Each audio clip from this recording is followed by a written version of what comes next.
Well, howdy, everyone. Good evening. Tonight is another night of Unplugged Live. We've got Adam. Rodney's not here tonight, but in his place, we have Dave with Projects with Dave. And man, we're happy to see you guys here. The chat is already blowing up as usual. You guys are always here to hang out and have a lot of fun, meet new friends, talk to old friends. Man, it's good. Also, as a reminder, we're streaming here on my channel, but also over on the brand spanking new Unplugged. What was it called, Adam? Unplugged something. Just Unplugged Solar or something like that. Unplugged Solar. We're over there streaming on that channel as well. You can watch it on either one. It doesn't matter. You can pick for now, but here soon, you're not going to be able to pick. It's going to be either there or nowhere. And we hope that we'll see you there. So go ahead and be sure to jump over onto that channel, which I don't know if we have a banner for that. Do we? I'll throw one together. Adam's gonna throw one together, but sorry guys, I've been out of it. We'll talk about that maybe a little bit later, but yeah, check it out. Just do a Google YouTube search for Unplugged Solar, and we'll be there somewhere. But anyway, enough talking about that. Dave, you're here with us tonight. We appreciate that. Tell the good folks here a little bit about yourself. I'm sure most of them, a lot of them, know who you are just from your channel, but for those who don't, who are you? What do you do? Well, yeah, I guess I'll start with where I'm from originally. I live in Ohio, but I grew up in Alaska, and I think that's probably the survival instinct part of me that ended up putting me into the space of solar. When you live there, you have to survive, and you need to make sure that you have what it takes, and that kind of just gets ingrained in you no matter where you go in life.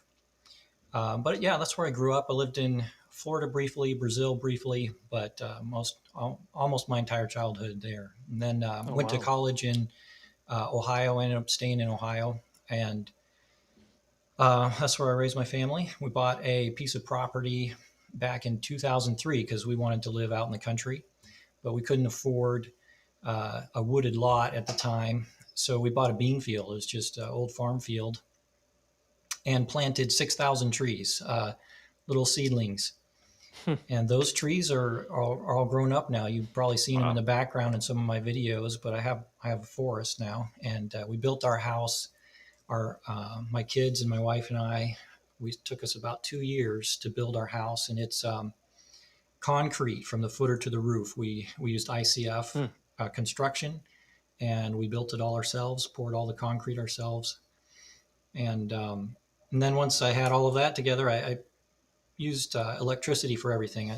Where I'm at, I would have needed propane if I wanted gas, and I calculated the cost for the energy, and direct resistance electricity and propane were about the same cost to heat anyway. So I have a geothermal heat pump. I dug a pond to make a heat sink for my geothermal system.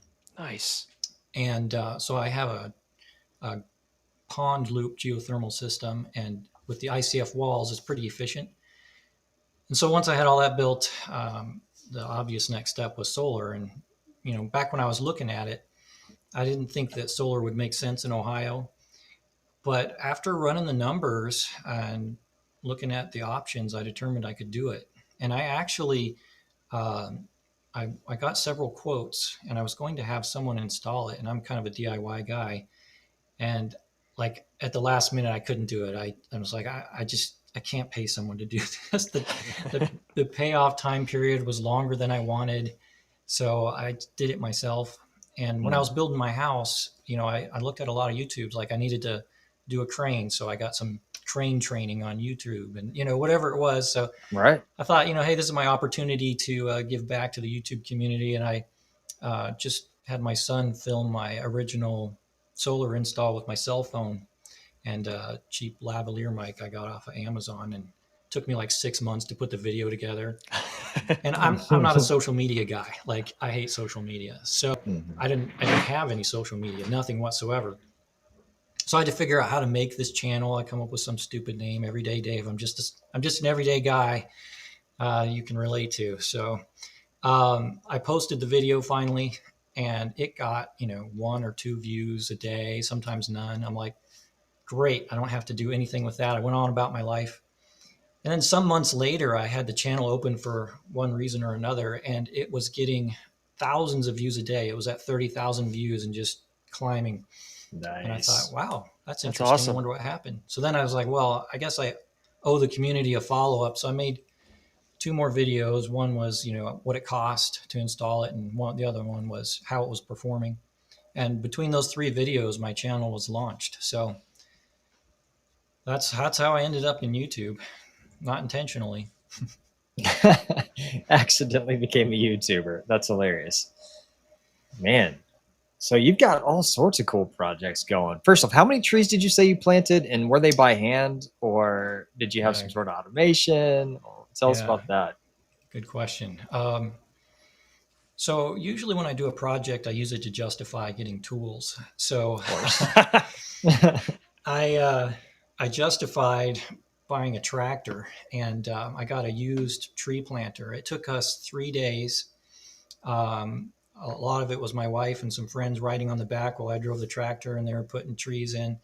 And then, we had to go back and kind of manually make sure they were all set properly and maintain them for years to get them above the grass and stuff. But semi by. And how many was it again? 6,000. 6,000. Oh, yeah, man. That's a lot of trees in 3 days. That's impressive, man. I planted 3 trees in 3 days. That'd be a lot, but okay, that's great.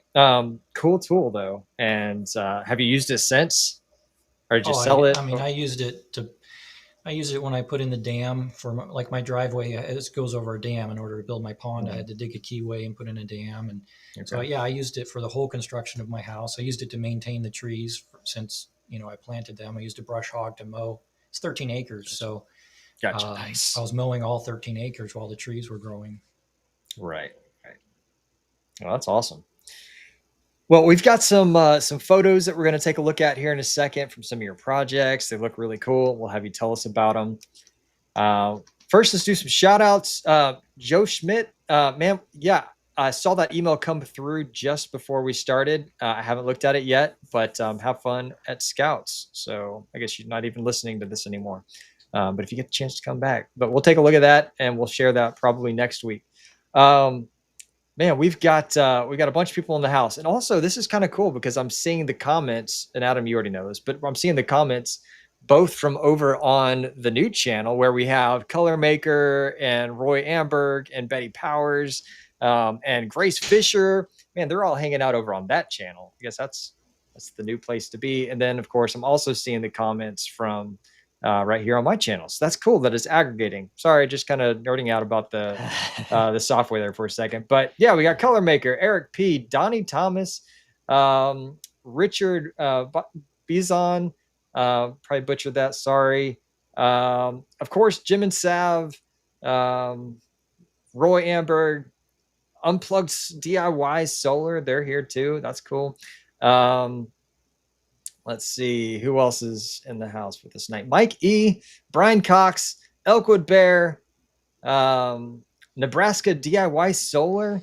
Of course, Mike G, High Voltage Solar, Eric George, Betty Powers, John Guyver, all you guys. I'm sure there's more. Rod Solar World, Grace, and I'm just trying to whiz through here. But and Michael Adams, howdy y'all. Thanks for coming. It's good to see everybody. We'll go back through. If you've got questions, as Adam already has ticking across the bottom because he knows how to push the buttons too, and we can both co-host. This is actually kind of cool. If you've got questions, QQQ is going to be the name of the game. You need to make sure you put QQQ in. It doesn't matter if it's at the beginning or at the end. It has to be in there somewhere because I'm going to be filtering out the comments with that. So if it is a direct question for Dave, and we're going to start with questions for Dave, or if it is a question for Adam or I, then go ahead and put that in there, and we'll get them queued up. It's the queues, and then we'll go from there. Adam, before we do that though, like, how you doing, man? What have you been doing this week? Any power outages or Starlink outages or anything to deal with? Oh my goodness, that was such a pain in the butt today. I don't know if other folks on the stream. I think I've seen a few of them, but yeah, we had that global Starlink outage.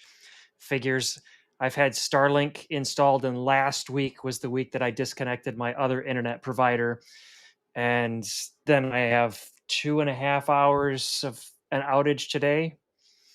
Mm. I mean, it made work shorter, but Yeah. then you're just trying, and where I live, I've got, half a bar of cell service. So I've got my phone, in the window trying to refresh and see, is the internet back on? Can I go back to work? But I'll talk more about what I've got going on at the end of the night when we wrap up. Okay. Sounds good. I'm just kind of skimming through some of these comments. Most of it's just people saying hi and that kind of stuff like that. But also, yep, justifying. Oh, the text is so tiny. Justifying getting tools. Yeah. I've even got my wife doing that now. Nice, Eric. That's awesome. We got a question for Dave. Jim wants to know, where did you say you're living? Yeah, I live in Ohio now. Ohio. All right. And then Eric answered, he's in Ohio. See, that's a cool thing about not just us being up here on the screen, but you guys being in the chat, whether it's down below or off to the side, wherever it is. Oftentimes the chat answers the questions because you guys many times know more about the subject than Adam and Rodney and I. So yeah, if you know the answers, let us know in the comments as well. So let's see. Look to see if we have any more questions immediately. Yeah, got one for or I don't know if it's really a comment, but Adam, all I could think of during the outage is that sure you have. Yeah. Yeah, it says something like the Wi-Fi went down, so I was forced to talk to my family or something like that. Yeah, and also Elkwood Bear. That's absolutely correct, man. Like when it goes down, it's catastrophic because it's down for like the whole world. But yeah, 3 years on Starlink and it's only been down a handful of times. As opposed to I've got a buddy on fiber and he's switching over to AT&T hotspots because the fiber is out every other day. So that's crazy. It's absolutely ridiculous. And the fact that we're communicating, at least 2 out of 3 of us here right now on screen are coming to you via Starlink. It's kind of nuts. I used it a ton this past week while down in South Texas. All right. Jim wants to know, has anyone lost their inverters due to low batteries because of a smoking tree frog? No. No. I haven't. That's oddly specific, and probably only one smoking tree frog that did that. But that's sorry, man. That's a bummer. Hopefully it's literally. It's like when a June bug hits the little purple light or whatever, and it fries for a while. Austin, good evening. And let's see, Grace, 6,000 trees. That's amazing. Also, what kind of trees were they? I planted 25 different species, and I organized them according to the soil type, hydration, and windbreak and things like that. So I have some pines up front by the road, some more salt tolerant pines. I wanted those to grow quickly and block the view from the road. And I have Norway spruce border that's about 4 rows deep around most of the rest of the property as a windbreak and a background. Then I have different types of deciduous trees on the interior. So in the spring and in the fall, I get a lot of different colors with the birch and the different kinds of oak and things like that. sycamore, and yeah, so there's all kinds. Yeah, I love that you didn't just go in and monocrop the whole thing with one. Like a lot of people would just go, let's just do it all in pine or whatever. That's great. And salt tolerant pine, that's literally something I've never heard of in my entire life. That's because I'm in Texas and we don't put salt anywhere except for on our food. But that makes sense that you would need something that isn't going to die because it was planted by the road and salt thrown on it and killed it. But that's interesting. I've never considered that. Just weird. But okay, cool. Mike E wants to know, Dave, are you a full-time YouTuber or is it a side gig? So as I mentioned in the beginning, it was more of an accident that I am on YouTube. I call it a hobby that ideally pays for itself. So, I have a full-time job, and that's why I try and get out one video a month. That's my goal.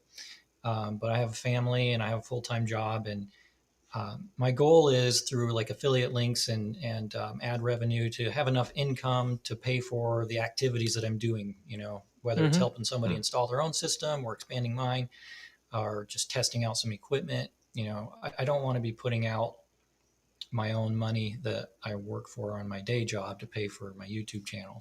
So far that wasn't the case in the beginning, but it's getting to be that way now. So that's good. Yeah, that's great. So Bebop, one of my roosters caught a big old frog today, but don't think it was smoking though. Yeah, man, it's crazy. So I've got a swale that I put in. I'm sure a lot of you guys have seen that, or some of you might have, or maybe no one. I don't know. Put in a swale to catch all the water that runs off the back of my house, and it goes around and it waters my fodder trees.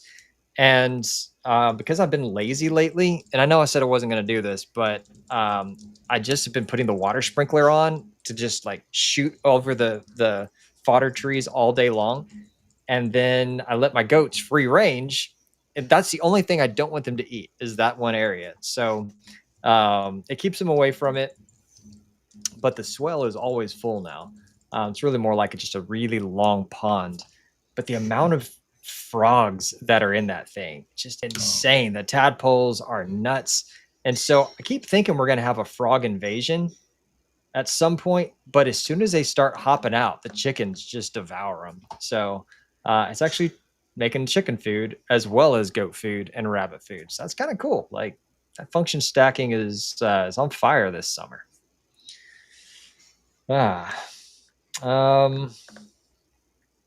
Retro Z Machine, man. And you know what else didn't notify you? That email that's supposed to go out. So sorry about that. Yeah. But howdy. Good to see you. Let's see what else. Get into some of Dave's pictures. Yeah, let's do that. Let's do that. See if I can remember how we do it. I think it's here, but yeah, there we go.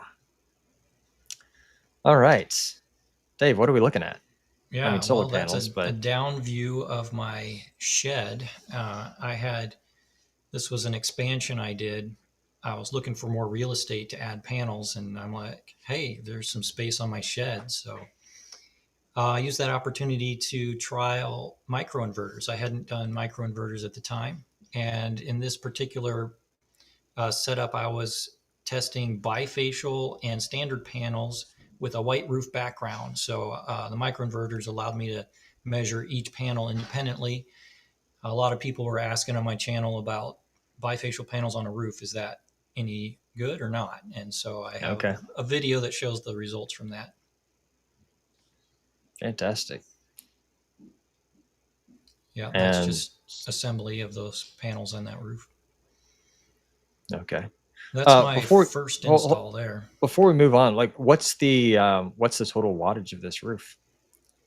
I've got 8 panels there, and they're about 375 watts each.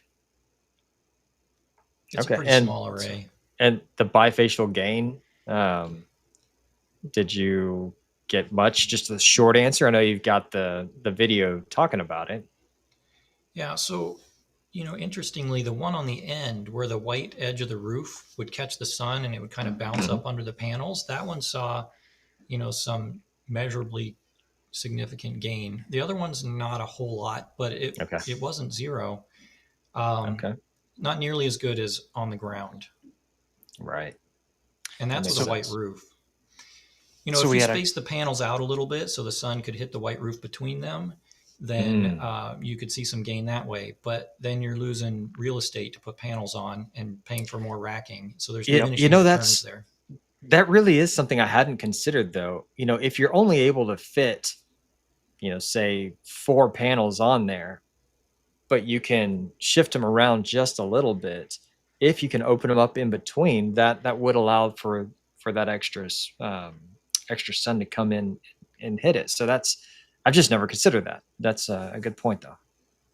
Yeah, you got to consider it's going to be more complicated to install. You're going to need significantly more clamps, a little more racking. Are you really using the money wisely in that case? Sure. We did actually have a comment come in from Mike E. He said that this was the video that introduced him to your channel, Dave. Very cool. Let's see. All right. So you said this was your first array. Yep, that's the first one. I had 24 panels. I did a bunch of research. Yeah, I told you in the beginning I had gotten quotes to do an install, and finally I couldn't stomach having someone else do it. I mean, the amount extra that it costs to have someone install it is significant. So yeah, I did it on the ground because I figured if I fell off my roof, then that would negate any value of ever doing my own solar, which I do not regret. And then when I was investigating different racking systems, the amount of concrete work that would have to be done to achieve the wind load targets was ridiculous. And I found this system with screws. And I made an adapter for my tractor, which, you asked me if I use my tractor. I use my tractor for everything. I made an adapter for the post hole digger, and I just drove all the screws myself and assembled the rack. And yeah, it works great. Very cool. How deep with those screws, did you have to go down? Just below the frost line, so 3 feet. Okay. I love that screw idea as opposed to the concrete that you have to put in. Yeah. Yeah, it's a great solution. This video hasn't come out yet, so Ooh. Sneak peek here. One of my professors from back when I was in college, he was talking to my son who had him as a professor. He's been there a long time. My son, he's getting just completed his degree in electrical engineering. He's working on his PhD now. But yeah, he wanted some help with his roof, and I thought it'd be a good opportunity to help him out. So I helped him design and install this system, and I've filmed the whole thing, and I'm working on editing that now, so that'll be coming out pretty soon. Very cool. And this system that we put on his roof, it's designed to cover 100% of his consumption. Okay. Wow. That's great. 6,400 watts. Wow. This is one I did a while back for a friend of mine. I helped him. This one's on my channel. It is, he was putting in a pole barn and he wanted to add solar. So it backfeeds his house actually. And we used solar panels for this system. That's one of the reasons I went with a DC-DC optimizer system, Solar Edge, because with used panels, the panels won't be perfectly matched, and that doesn't matter when you're using that kind of system. So his goal was to have the lowest point of entry and make the most towards his house as he could. So that's on a metal roof, and it's been performing great. He had a tree that was shading it a little bit. You can kind of see some of that reflection on the right-hand side there. Mm-hmm. And he ended up cutting it down because it was causing some problems anyway. We saw about a 10% change in performance after that. That system is 9 kilowatts. There's a side Is this the view same one here? Okay. Yep. Nice. Oh, one thing I should say about that. he came and talked to me while he was building his barn. And the nice thing about that was I could give him some advice, which was have the engineers include the weight of solar panels in the rafter spec. So that when you go to apply for a permit, you don't need to pay an engineer to check to see if your rafters are strong enough for the county. It's already included in the design. And so that saves some cost. That's a great idea. Yeah. Yeah, no kidding. Let's see. I was expanding my system, and so I purchased a 12K PV from Signature Solar to do some testing on and use it as an expansion. When I added quite a few panels, I expanded my array, almost doubled the size of it. My original design was to supply about 60% of my power. And this past year, I covered 100% of my power. And part of the year I had an EV, and I still covered all of that. So, all right. Yeah, that was one of the questions we had up here somewhere. Yeah, William L. Dave, are you up to 100% off grid yet? And no. Yeah. There's a big difference between producing 100% of your power, net power, and being off grid. Off grid is a huge thing, and it's a huge expense. It would take significantly more. Being in Ohio, we have, a couple months where the sun rarely shines. And so I would need a large generator, a lot more solar panels, and a lot of batteries to achieve that. It'd be a significant cost. But my net production and consumption for the past year was 100% covered. More than 100%. Fantastic. And then the second part is, what is your battery bank size? Well, I have lots of different batteries because all I do is try different batteries. I don't have a nice match system. I have a SOK 25 kilowatt hour system that I put in with my Victron. I don't think I have a picture of that. I might have a picture of the Victron. Oh yeah, I do. There's one Victron off-grid system there.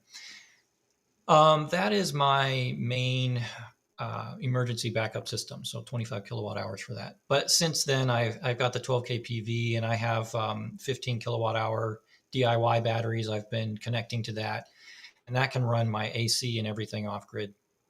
Whereas before I was just running my refrigerator, emergency systems, things like that. All right. Tell me about that solar panel behind the 12K PV. Is that your fire retardant? Or is that? That's my backdrop these days. So I have a test fixture out behind my house. I'm always swapping panels, testing performance of different solar panels. And apparently I was less than attentive to the tightening of my clamps one day. And it was a little hidden clamp just barely holding on there. And it wasn't fully tightened. It slid down. So the panel was actually just sitting there. And we had a big rainstorm, and it ripped the panel off the rack and smashed it into a stone wall. So that's actually pretty much shattered. So I can't really use it outside. Gotcha. Still makes a sweet backdrop though. Yeah, but it's got some purpose still. It still produces power. It just, would corrode outside. Sure. All right. Man, Chris, that's a bummer. So he says, we're getting solar installed next week, which is awesome. Hooray. I do my air horn, but I don't think I have that set up here on this system. Yeah, there it is. All right, cool. But unfortunately, we can't DIY here in New Zealand. Wow. Man, what a bummer. That's too bad. Yeah, about 10 kilowatts of panels and 10 kilowatt inverter and 16 kilowatt hours of batteries. Fantastic. Man, that's awesome. Way to go. And sorry you can't DIY it, but at least you can do it. So that's pretty cool. Let's see. We'll move on to a couple more photos here. Okay, that's your DIY battery that you were just referring to. There's a DIY. I've done a few of those the last few videos. I really like this option. You can get a case and purchase your own cells and build it yourself. And they're really cost competitive. And that particular one, Yeesh Energy, has a JK BMS, which is a very popular DIY BMS. So there's lots of support for it. Very configurable. You can do exactly what you want with it. That particular battery I really liked. It has double mounts for each cell. So Oh, you get nice. really good connections with the cells. It has active balancing built into the BMS. Yeah, I think it's a pretty neat way to go. Here I have it connected to the 12K PV, running some testing with it. Okay. Did you Oh, ever do any like before you started doing some of these the DIY server rack batteries, did you ever do just DIY cell builds?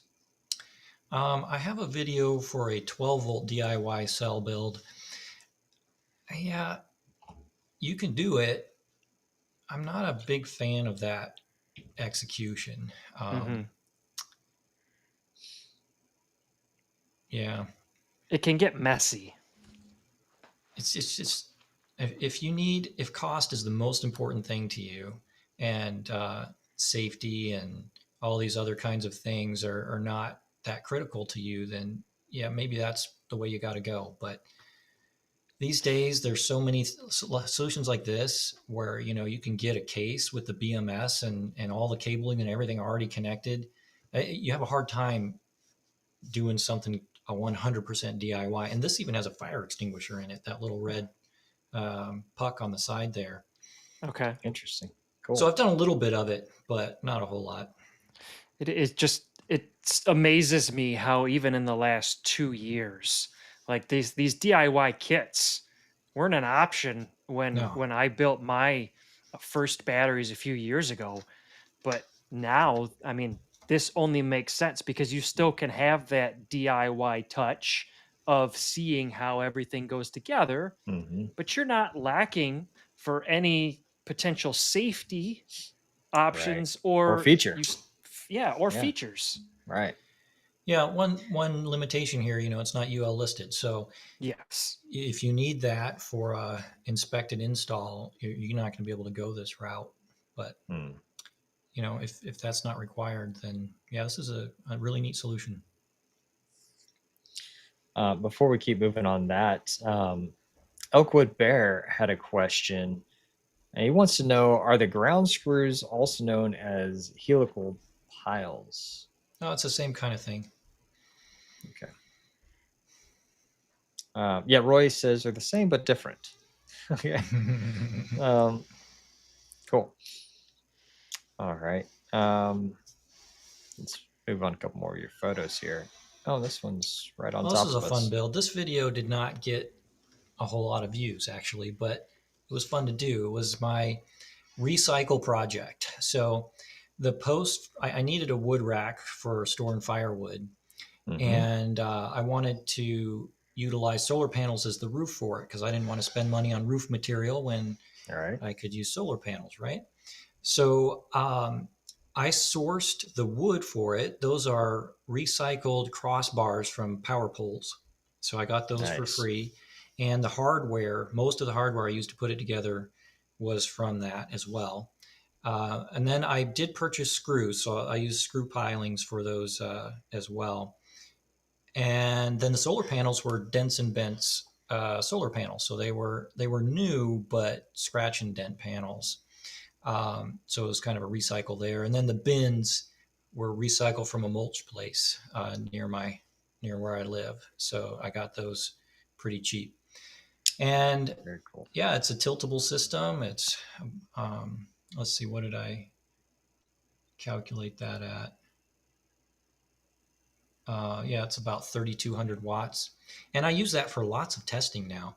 I've split it into standard and bifacial panels. I've compared string inverters to microinverters using that array. I've done analysis at different tilt angles because it's tiltable. But yeah, that's a really fun project. This was one that I really liked to watch. And if I had if I didn't have so many trees around, I would actually try to mimic this setup for my firewood storage because I think it's just a great idea. Yeah, I was a little concerned, like, there's gaps between the panels, and I had a plan to like put foam in the gaps to, Mm-hmm. keep the rain out. But the reality is that the vast majority of the water is protected. And because it's so open air, any water that does get in there dries out very quickly. So it's worked perfectly for keeping the wood dry. All right. I do have one question though. Um, so you've got the metal bins underneath, and if I remember right, you've got your tractor. You can put forks on it. Yep. Have you hit the solar panels trying to pull a bin out? No, I tilt the panels up. Oh, I forgot they tilt. Yeah. Gotcha. That's cool. Okay, so I've seen a couple of comments about Dave's audio being a little bit lower. I can't boost his up anymore, so I've bumped Adam and my audio down, so now everybody can just bump up their own audio, and hopefully everything will level out. So if we just got quieter, it's in an attempt to equalize things. So let me know if it's worse. Let's see what else we got here. This looks like a bifacial testing ground. Yeah, this is funny. So I was experimenting with vertical panels, and this ties to my Alaska roots. I visited a solar array in Alaska near where my parents live, and the snow collects on them in the winter because they're just at some fairly steep angle. And I wanted to see if vertical panels would solve that problem and provide a reasonable performance. So I was running these tests with vertical panels, and everybody wanted some reflector. So I made some reflectors. That's some Mylar sheeting on cardboard boxes, and I ran a test with that. That video has over 1 million views. Wow. Now, that was the one that introduced me to your channel, by the way. Oh yeah. So, yeah. So like I'm not advocating this as a solution. It's just an interesting data point. But I have vertical panels facing north south now because everybody wants to know what that result would be. And I've been collecting data for over 6 months now, so I have a full half a year. One problem I've had, thanks to Canada's wildfires, I haven't had really great solar days to collect data on this summer. So the summer solstice has been challenging for me to get. But I think we'll have enough data to show the results, and it's going to be pretty interesting. The vertical panels facing north-south have a very different profile than the vertical east-west ones, especially winter-summer. A very big difference in performance. Interesting. So my one thought on this, if the vertical panel is to avoid snow accumulation, your reflectors don't stand a chance in that situation. So it's kind of might not be a practical thing, but it is a really cool demonstration of the bifacial gain with the reflectors and all of that. Very cool. The nice thing about the snow, though, is the snow does become a reflector. Oh, I guess that's true. Yeah, and if you look at my winter results, I show what the snow does. Mm-hmm. I have vertical panel with winter results. And I can't remember on that one. Did you had it like set up? Because I'm thinking in this particular setup, the snow would accumulate and then actually cover the bottom of your panel, potentially removing all of your gain. But yeah, that's cool. Like I love all these tests. It's cool to see the raw data and then just putting it together into something that has real test results. It's cool. Yeah, so in this particular case, I have those panels mounted vertically because that's what I had to do for the hardware I had. But if you're putting in vertical panels, I would mount them horizontally for the same reason you just mentioned. If you shade the bottom, whether it be with actual shade or snow or something like that, you don't want to cut off the bottom row of all the panels. Now, these are half cut cells, so you wouldn't lose the whole panel, but you'd lose almost half of it. But if you put them in horizontally, then as the shade comes down the panel in the evening or up the panel in the morning, you will have a better performance. It's a great tip. You might have just saved someone on here a lot of energy. Dave mentioned results and everything. So on screen, you'll see his website, projectswithdave.com. I also dropped that into the chat. If you scroll down about a quarter of the way down his site, you'll see a link that says, "Does this work?" And it's a video on his vertical panels with the reflector underneath.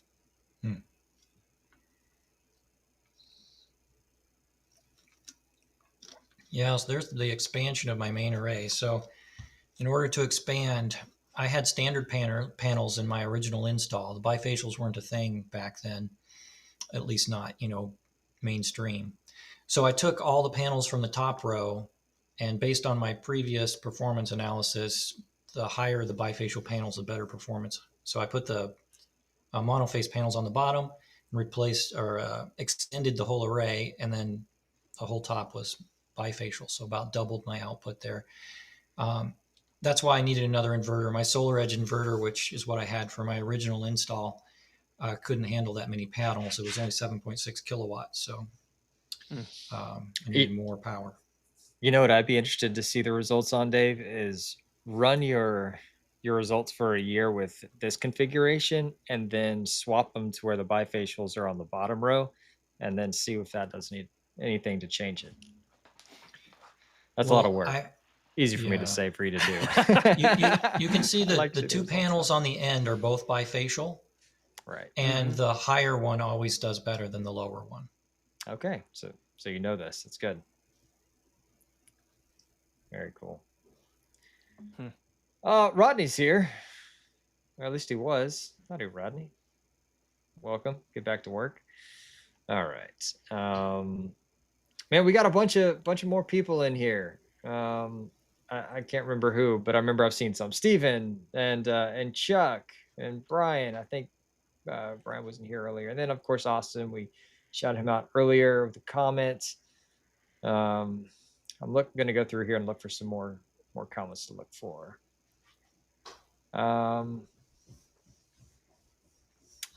It's Average Joe, QQQ, or question.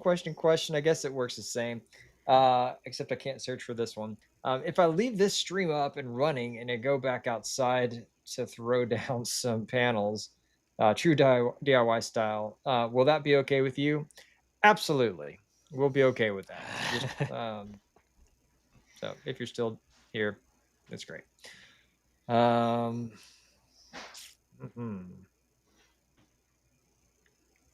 Well, I'll look through that here in a second. But I think that's all the photos that we had. Was there anything else you wanted to say about any of these before we close that segment?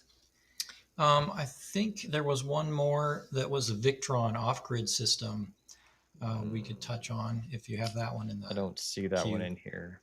All right. Unfortunately. Adam might be able to add it in there, though. Yeah, let me go through and see if I can find it. Because he knows what he's doing. Yep, I see it right there. All right. I know Adam seems quiet to me. I'm going to bump him up a little. It's because I'm mumbling. Oh, well, stop. Add a slide. Oh, it was already there. I just didn't add it. So it should be slide number 13. Oh, there you go.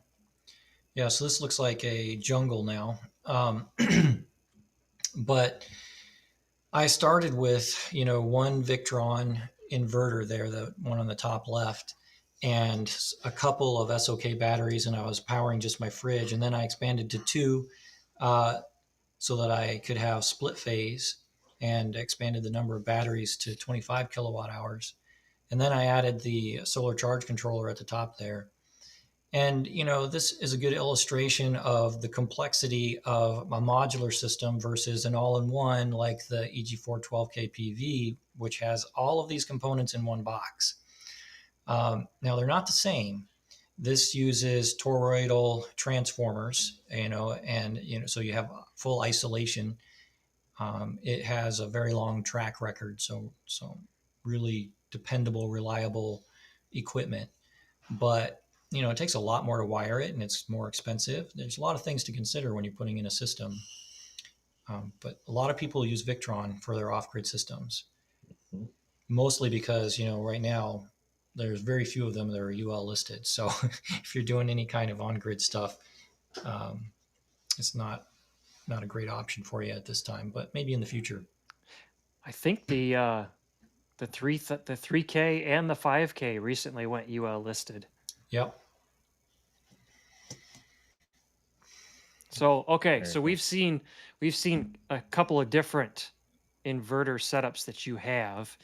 Mm-hmm. Do you have a favorite? Well, I think it would depend on what you're trying to do. Okay. So I've tested now a DC-DC optimizer system with Solar Edge. That was my first system. It was unnecessarily expensive for what I originally did. I have no shade on my main array. It's not on a roof, so I don't need module level shutdown. The appropriate solution for that would have been just a straight up string inverter. Now, the advantage to that was I got panel level data that I used to make all kinds of analysis for my YouTube channel, which I could have never done without it. But just from a cost perspective, the other thing I really like about that system is it's completely silent. There's no fans. It's all passive cooling. It was just a really nice, tight, clean install, and it always works. I never have a problem with it. If you're doing a small off-grid system and you want to be sure it is always going to work and never have a problem and has good isolation, I think the Victron is a great solution for that. If you start getting into split phase and a lot of solar input, and I think the complexity of wiring and the cost, you might find all-in-one solution like an EG4 or one of those is going to be more convenient. Fans are pretty loud on my 12K PV, but they don't kick in till there's a 50% or more load on it.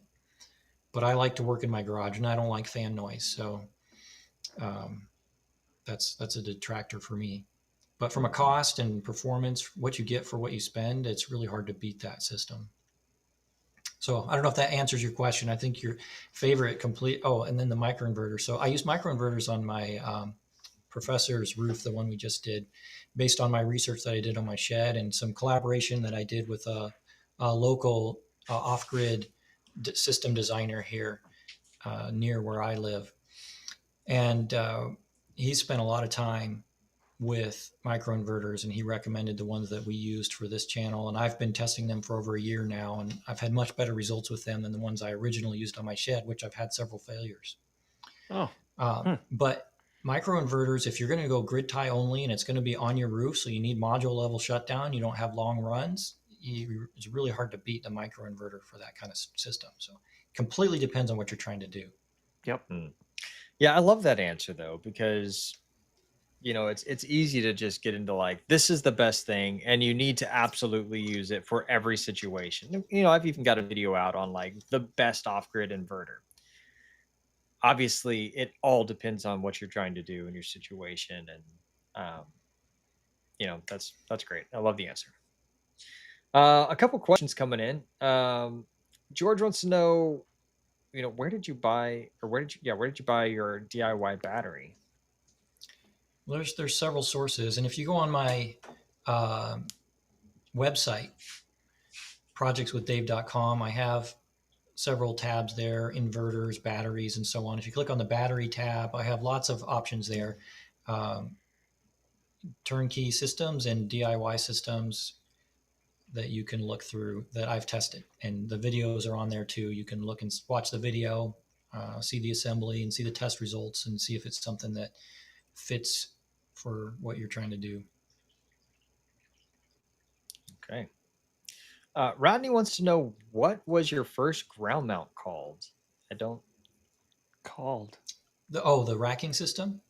Oh, gotcha. Yeah, that's probably it's Ready Rack. I was like, do you have like a pet name for each of your? What was it again? It's Ready Rack. Ready Rack. Yeah, if you go on my website on the components tab and scroll towards the bottom, I have a couple of racking systems that I've used or know people who have used that have confidence in. Unfortunately, I don't get any affiliate revenue from those, but I have them on there to just help people out. Yeah. All right. Looking back through the questions. I'm about 10 minutes behind on it. So, all right, here we go. Oh, who's gonna do the first video on the Boss Box? Man, I tried to get one this week. So shout out to Signature Solar. I went down to the Hill Country disaster. There's actually several of them right now. South Texas or Central Texas, just outside Austin. And there's the stuff that you're seeing in the media, and then there's also all of these other little creeks that flooded with people losing everything that are getting no coverage, seemingly no help from the government. It's been a disaster on multiple levels. But I was heading down there. It all happened really quick. It was right before the stream last week, or a few days prior, and I reached out to my contacts over at Signature Solar and just, hey, I'm heading down there. Can you send some stuff?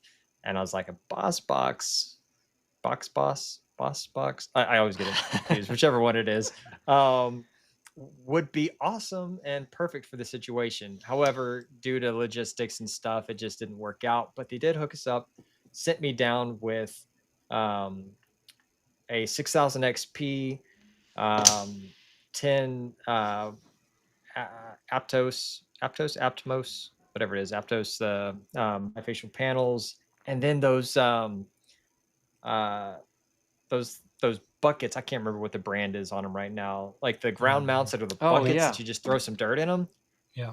Perfect for this situation, right? I mean, absolutely brilliant for quick deployment of disaster relief solar.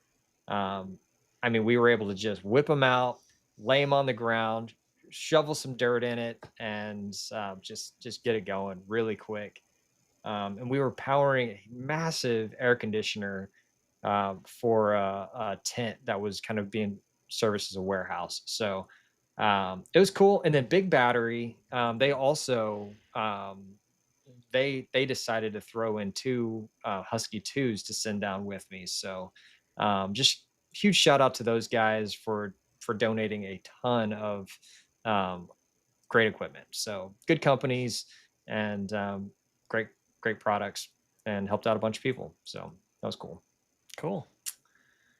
Now, is there going to be a video of that coming? There will be. I was trying to think if we have time. I do have like 4 minutes, or I could even just show just a couple seconds of the preview of what's coming, but I'll probably just wait. That's going to be coming on my channel. I went down with Grindstone Ministries. Guys, if y'all are looking for a way to give back or give to some of these disasters, Grindstone Ministries is probably hands down. In fact, I'm going to drop into the chat right here all of their links. Let's go over here, post to all. This is not their website, but it's like their all my links page. So you can go there. You can figure out how to go down and help, how to donate. If you are somebody who's been affected by this, there's even an app on there called Crisis Cleanup, or a website, crisiscleanup.org. You go on there, you can just fill out like, look, my house washed away and I need someone to come help me out. Or anything, greater or smaller than that. Put it on there, crisiscleanup.org. It was huge. We used that a ton. But yeah, thanks for letting me take a break there for a second to talk about that stuff, because it is important, because a lot of it's not getting covered. Moving on real quick. We've got another question. Elkwood, let's see, says, dumb question, but why do y'all collect rainwater off the panels for watering, etc.? I've never seen gutters and wondered why. So I know that the what is it, the carports that what's that Chico brand? Chico carports do have gutters to collect water, or really just to keep from falling on your car. Outside of that, I haven't seen that either. Dave, have you installed gutters on your panels? Yeah, well, here's the problem with that. If you live in a place with snow, uh, you're going to have you're going to be restricting the snow moving off of your panels likely. And if you're attaching that to the panels, then you might end up damaging them. I've considered it, like the ones on my wood rack. I want to direct all that rain into my mulch pile so it'll decompose faster. I had the guy cutting down wood chip and all the stuff around the power poles. I'm like, hey, you want to drop that in my yard? So I got this big pile of wood chips there. I'd like to decompose, but yeah, you by the time you hang it off the panels and risk damaging your panels with that extra load, and then in the winter, if you're in a place where you have winter snow load and things like that, it's too big of a risk. Elkwood does not. He lives just down the road from me here. It's we don't do snow. I mean, unless it does, in which case then it's catastrophic. Then everything shuts down. And then be careful what you connect it to, because you're going to add wind load with that. Yeah. I've toyed around with the idea on my chicken coop solar panel roof. Yeah. But the panels hang off so far over the edge, it's almost like an eave. That I need to figure out some way to bump that out, because I was always thinking, man, I could try to recoup some of that rainwater for feeding the chickens, feeding the ducks. Was that a pun? Recoup it? Yeah. But it's like Dave said, you've got to figure out, where do you mount it? I've got to deal with the snow. How do I make it so that I'm not just creating more of an issue for having that snow slough off in the wintertime? Lots to think about. Yep. Couple questions here. Yeah, I don't know if it's a question or more just a comment, but Brian Cox, I've noticed that with my 12,000 XP, I put a fan on the floor pointing at the inverter, and the fans hardly ever run now. Interesting. Even with a 9 kilowatt load. Interesting. Yeah, I've got my mini split blown right across the fans on my 6,000s behind me, and it doesn't seem to do anything. And Donnie says, I have 6,000 XPs and they scream all day and all night, but I don't care. I love to hear them going. That's awesome. Couldn't do it. Yeah. They do have a special sound. Yeah. I don't love it. But I do love that when it does mean they're working, right? You get to know that. But outside of that, I could do without the noise. I wish that the fans would kick on and do that scream, as the sun rises in the day, just so that yes, PV is being produced, but as soon as it hits that point, lasts for 5 seconds, and then I want it to be silent. Yeah. Okay, we're going to try to blow through these, do a little lightning round. Mike E, Dave, if you have a failure on a micro inverter, does that equal a total failure for the panel, or does it bypass somehow? Well, a microinverter is usually connected one per panel, either one microinverter per panel, or like the ones we just installed, it was 4 panels per microinverter. So if that microinverter fails and every panel that's connected to it is no longer going to produce power, but every other microinverter on the system will still produce power. So it's not like a string inverter. If a string inverter fails, you lose everything. Okay, good answer. All right. Solar in Stark. Let's see, Dave, thanks for all your technical analysis. In your opinion, would it benefit at all in Florida to have bifacial panels as a fence? I guess vertical panels. Yeah. So the advantage in Florida is there's hail. And if you have vertical panels, then the hail will either hit the top edge, which should be aluminum, or it'll hit at a very steep angle, which should glance off the glass much more effectively. But you have to take into consideration you're going to produce a lot less power, so your payback is going to be slower. If all you have is your fence as real estate and you have nowhere else to put them, then you just got to consider, does the performance merit the cost? Yeah. Grace is saying amazing solutions for the emergency setup. Yeah, referring to the those ground mounts, which I should look up the name of it, just so I can give them a shout out on that. And Brian, it's good to see some of these bigger companies actually taking better care of the public than the government. Yeah, it was rough down there. And then Grace was saying that she helped in Helene in Georgia. Yeah, and so many people without power for over a month. So when I got home, I made sure to get batteries set up. Yes, and get our lightning truck ready for power and critical loads. Yes. And Man, we're at 9 o'clock already. yeah, we've hit an hour and 1 minute, guys. So let's see.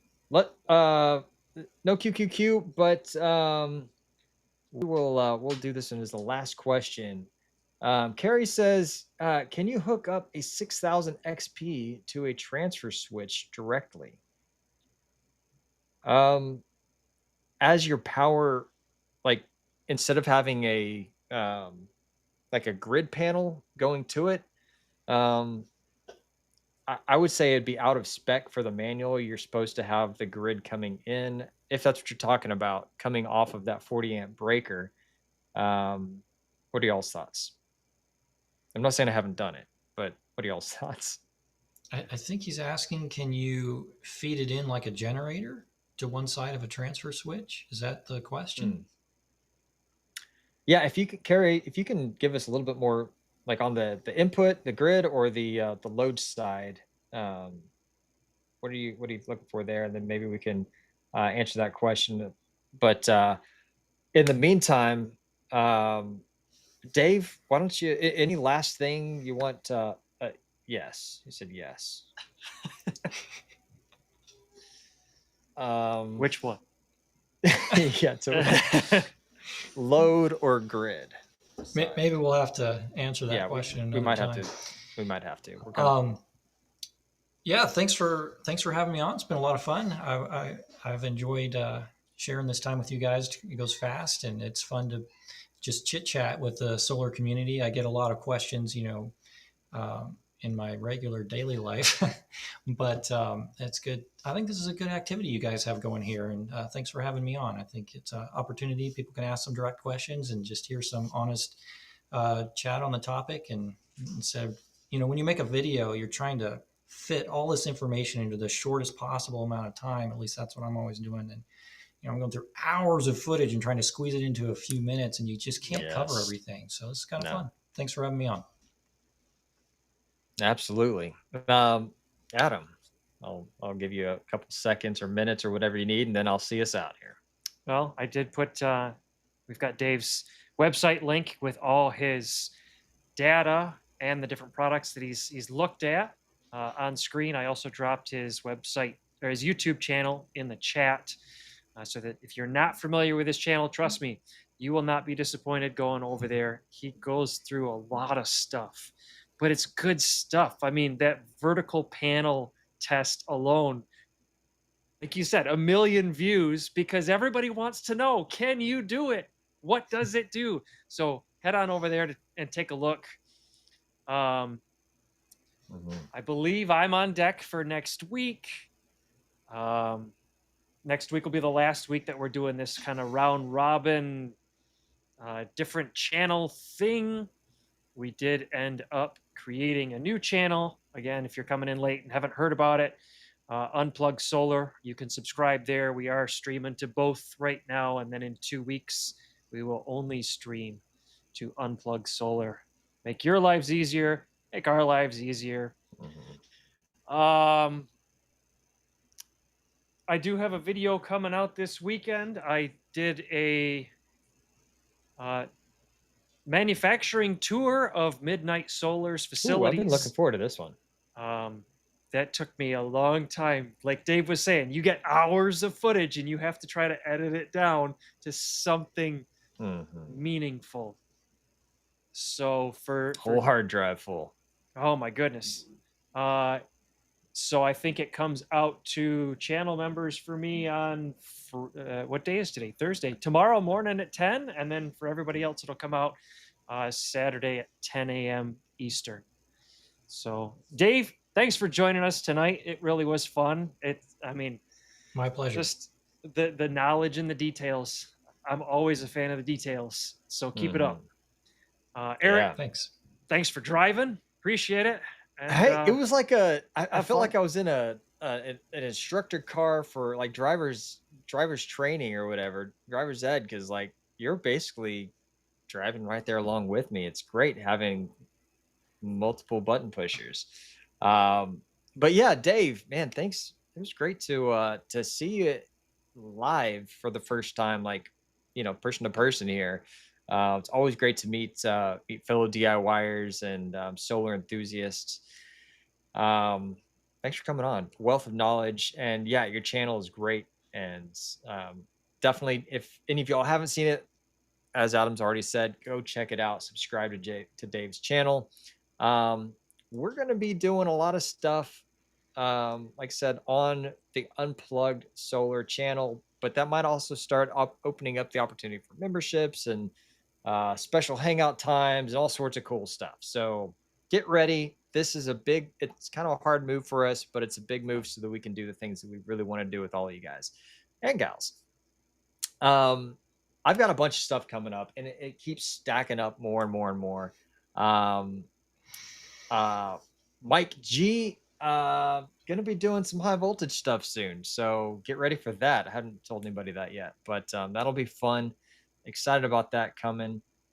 Still have all the other things that are on my plate. The day I left to go pick up the solar stuff from Signature Solar to then drive it down south, I also received a pallet of panels for myself here. So as I've talked about a couple times, and I think last week someone was asking, where's Eric at on that solar array? I've seen it like for 10 minutes. So we'll get to it, but it's going to be exciting. I'm looking forward to it. Eric's finally adding solar. Finally putting solar on my property. No, at least making it part of something serious here. That's pretty much it for me, guys. Just want to encourage y'all to live faithfully and prepare thoroughly for good times or bad, because you never know when the creek's going to rise or not. All right. Thanks, y'all. Bye.